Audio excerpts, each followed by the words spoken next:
प्यारे बच्चों, मैं संजय कुमार श्रीवास्तव हिंदी की इस कक्षा में आपका स्वागत करता हूं।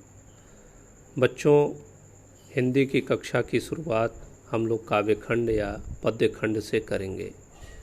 पद्यखंड के अंतर्गत कुछ कवि हैं और उनकी कुछ रचनाएं हैं। इनमें सबसे पहले हैं संत कबीरदास।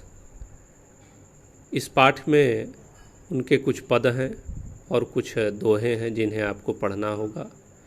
इन्हें से पढ़ने से पहले आइए हम लोग कबीरदास का परिचय प्राप्त कर लेते हैं। बच्चों, संत कबीर निर्गुण भक्तिधारा के ज्ञान मार्गी शाखा के कवि हैं।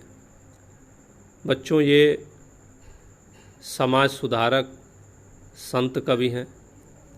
ये पहले समाज सुधारक हैं, संत हैं, तब जाके कवि हैं, क्योंकि इन्होंने कविता लिखा नहीं है, कविता को कहा है।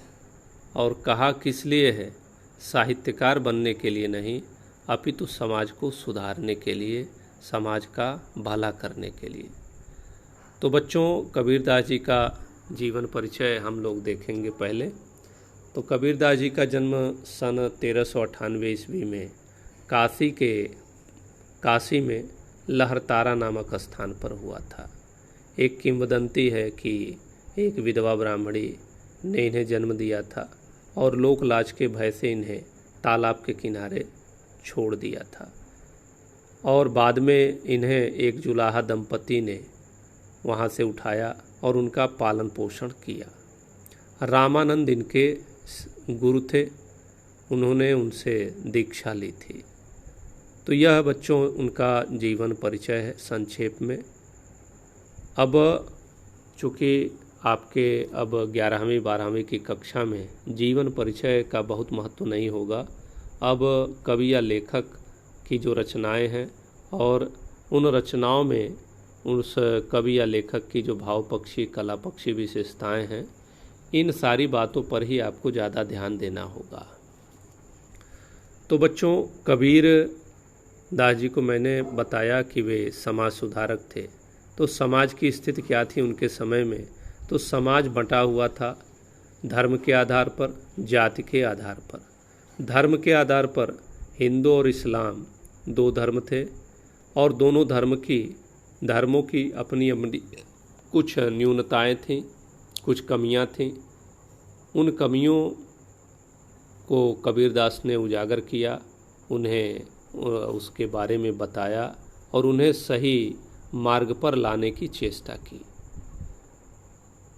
बच्चों, कबीरदास समाज को देखकर दुखी थे, क्योंकि समाज के लोग अपना जो मूल उद्देश्य है जीवन का, उस पर ध्यान न देकर केवल भोग और विलास में या जैसे तैसे जीवन बिताने में लगे हुए थे। कबीर उन्हें देखकर दुखी थे, इसीलिए उन्होंने कहा कि सुखिया सब संसार है, खावे और सोवे, दुखिया दास कबीर है, जागे और रोवे।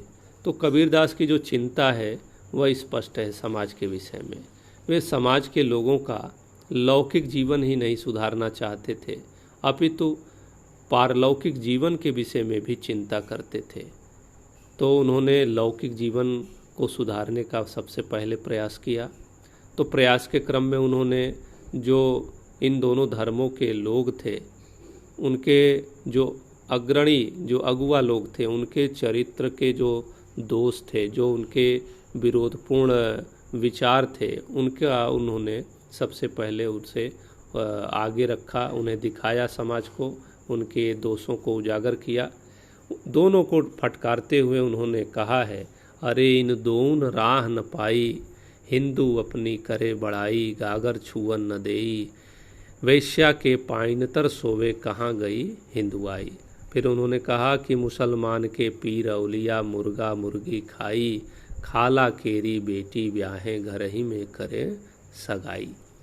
तो इस तरह से दोनों धर्म के जो लोग हैं उनको उनके जो आचरण हैं, उनके आचरण में जो दोष है, जो विसंगति है, उसको कबीरदास ने बड़े बेबाकी से उभारा है। फिर वे कहते हैं कि पाहन पूजे हरि मिले, तो मैं पूजूं पहाड़, याते वह चक्की भली, पी सिखाए संसार। फिर कहते हैं कि कांकर पाथर जोड़कर मस्जिद लई चिनाए, ताचड़ मुल्ला बाग दे, क्या बहरो हुआ खुदाए।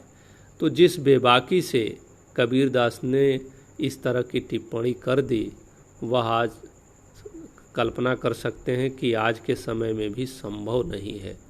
तो उनके निडर व्यक्तित्व और स्पष्ट बात कह देने की जो अपनी विशेषता है, आप देख सकते हैं यहाँ पर। तो बच्चों, इस तरह कबीरदास समाज में जो विसंगति है उस पर उन्होंने कुठाराघात किया, उसे उजागर किया, और इन सारी चीज़ों को बताने के बाद वे मानव का जो मूल उद्देश्य है जीवन का, उस ओर उसका ध्यान आकर्षित करते हैं, और उसमें आवश्यकता पड़ती है गुरु की। तो कबीरदास गुरु की जो महिमा है उसको उन्होंने उजागर किया है। तो उन्होंने कहा है, सतगुरु की महिमा अनत किया उपगार, लोचन अनत उघाड़ियाँ, अनत दिखावण हार। तो गुरु की जो आराधना है, जो वंदना है, वो उसकी एक लंबी श्रृंखला है कबीरदास में। गुरु के प्रति उन्होंने पूरा समर्पण व्यक्त किया है, और अनेक पद आपको मिल जाएंगे जिसमें गुरु की महिमा आप देख सकते हैं।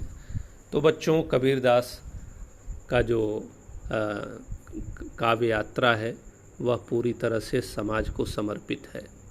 अब हम लोग चलते हैं। तो कबीरदास ने जो रचनाएं की हैं उनमें जो भाव पक्षीय विशेषताएं हैं किन विषयों पर, तो आपको मैंने इन दोनों विषयों के बारे में बताया ही। उनके जो विश्वास हैं, तो बच्चों कबीरदास अद्वैत वेदांत के पोषक हैं, जो भारतीय चिंतन परंपरा रही है।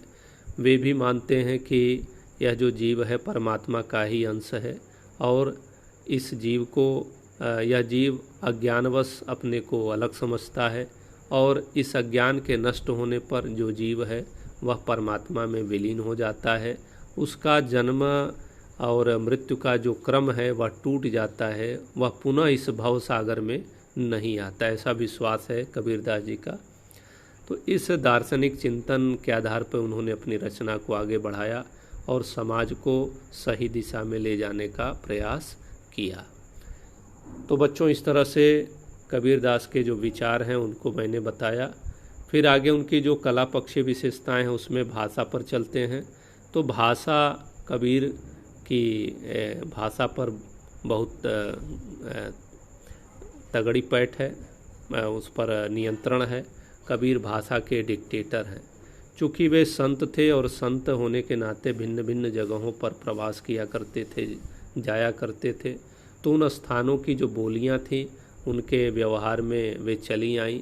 उनके भाषा जो है भिन्न भिन्न स्थानों की जो बोलियां हैं उनसे मिश्रित होकर बनी है, जिसे हम लोग पंचमेल खिचड़ी या सदुक्कड़ी भाषा कहते हैं, जिसमें राजस्थानी, पंजाबी, ब्रज भाषा, अवधी और पूरब की जो बोलियां हैं उनका मिश्रण है। बच्चों, उनकी जो कृति है, उनकी जो कृति उन्होंने तो लिखा नहीं, जो भी कहा उसका संकलन उपलब्ध होता है। उन्हें उनके शिष्यों ने उनका संग्रह किया, और एक ऐसा ही संग्रह है उनका बीजक। बीजक के 3 काव्य रूप हैं, उसके अंग हैं। तो साखी, सबद, रमैनी। साखी में बच्चों उनके उपदेश और सिद्धांत वर्णित हैं।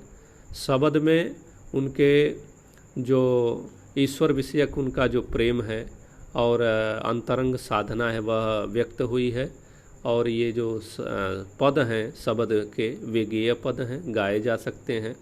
रामायणी में उनके जो दार्शनिक और रहस्यात्मक अनुभूतियाँ हैं उनकी अभिव्यक्ति हुई है। तो अब आते हैं बच्चों, इस कृति को पहले आप उल्लेख कर देंगे, इसके बाद शैली पर आते हैं। तो जैसी रचना है, जो विषय है, उसके अनुसार शैली बन पड़ी है। आप जो सिद्धांत और शिक्षा की बातें हैं वहाँ उपदेशात्मक शैली देख सकते हैं। जहाँ रागात्मक अभिव्यक्तियाँ हैं जैसे शब्द में है, तो वहाँ पर जो प्रेम, ईश्वरीय प्रेम की जो बात है वहाँ पर आप भावात्मक शैली देख सकते हैं। फिर उसके बाद से जहाँ वे समाज को सुधारने के लिए कुछ कठोर बातें कहते हैं, वहाँ पर आप व्यंग्यात्मक शैली के दर्शन कर सकते हैं। रस छंद अलंकार का वर्णन आप उनकी रचनाओं में जब पाएंगे तो बहुत स्वाभाविक ढंग से आप पाएंगे कि वे किसी विशेष उद्देश्य के लिए नहीं उनका प्रयोग हुआ है, अर्थात अलंकार आदि स्वाभाविक ढंग से प्रयुक्त हुए हैं। और आप जो पद हैं, जो दोहे हैं, उनमें मैं जब आपको पढ़ाऊंगा तो उनमें उनका दर्शन कराऊंगा। तो इस प्रकार बच्चों कबीरदास का जो जीवन परिचय है, साहित्यिक परिचय है, उसे मैंने आपके सम्मुख प्रस्तुत किया। यह बहुत संक्षेप में मैंने बताया है। कबीरदास का जो और परिचय है उसे पुस्तक से आप पढ़ेंगे, और आशा करता हूँ कि कबीरदास का जीवन परिचय, साहित्यिक परिचय आप इसके सहारे, इसके माध्यम से तैयार कर लेंगे। तो बच्चों आज के वीडियो में बस इतना ही। धन्यवाद।